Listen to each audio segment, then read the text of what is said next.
കർത്താവിന്റെ അതിപരിശുദ്ധമേറെ തിരുനാമം വാഴ്ത്തപ്പെടുമാറാകട്ടെ. ലൈഫ് ഇൻ ക്രൈസ്റ്റിലൂടെ എന്നെ ശ്രവിക്കുന്ന എല്ലാ പ്രിയപ്പെട്ടവർക്കും ക്രിസ്തയേശുവിൽ എന്റെ സ്നേഹത്തെയും വന്ദനത്തെയും അറിയിക്കുന്നു.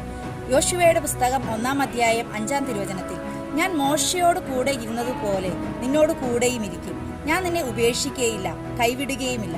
ഇത് സർവശക്തനായ ദൈവം യോശുവയോട് പറയുന്ന വാക്കുകളാണ്. പ്രിയപ്പെട്ടവരെ, നമുക്ക് എല്ലാവർക്കും ആഗ്രഹമുണ്ട് ഇത്തരം വാക്കുകൾ കർത്താവ് നമ്മോട് പറയുന്നത് കേൾക്കാനായിട്ട്. ഞാൻ നിന്നോട് കൂടെ ഇരിക്കുമെന്ന് കർത്താവ് നമ്മോട് പറയുന്നത് കേൾക്കാൻ നമുക്ക് എല്ലാവർക്കും ഒത്തിരി ഇഷ്ടമാണ്. എന്നാൽ എത്ര പേർക്ക് ആഗ്രഹമുണ്ട് ദൈവത്തോട് കൂടെ നടക്കുവാൻ? എങ്ങനെ നമുക്ക് ദൈവത്തോട് കൂടെ നടക്കാൻ സാധിക്കും? യാക്കോബ് എഴുതിയ ലേഖനം 4-ാം അധ്യായം 7-ാം തിരുവചനത്തിൽ ഇപ്രകാരം നമുക്ക് വായിക്കുവാനായിട്ട് സാധിക്കുന്നു: ആകയാൽ നിങ്ങൾ ദൈവത്തിന് കീഴടങ്ങുവിൻ, പിശാചിനോട് എതിർത്ത് നിൽപ്പിൻ, എന്നാൽ അവൻ നിങ്ങളെ വിട്ട് ഓടിപ്പോകും. ദൈവത്തോട് അടുത്ത് ചെല്ലുവിൻ, എന്നാൽ അവൻ നിങ്ങളോട് അടുത്തു വരും.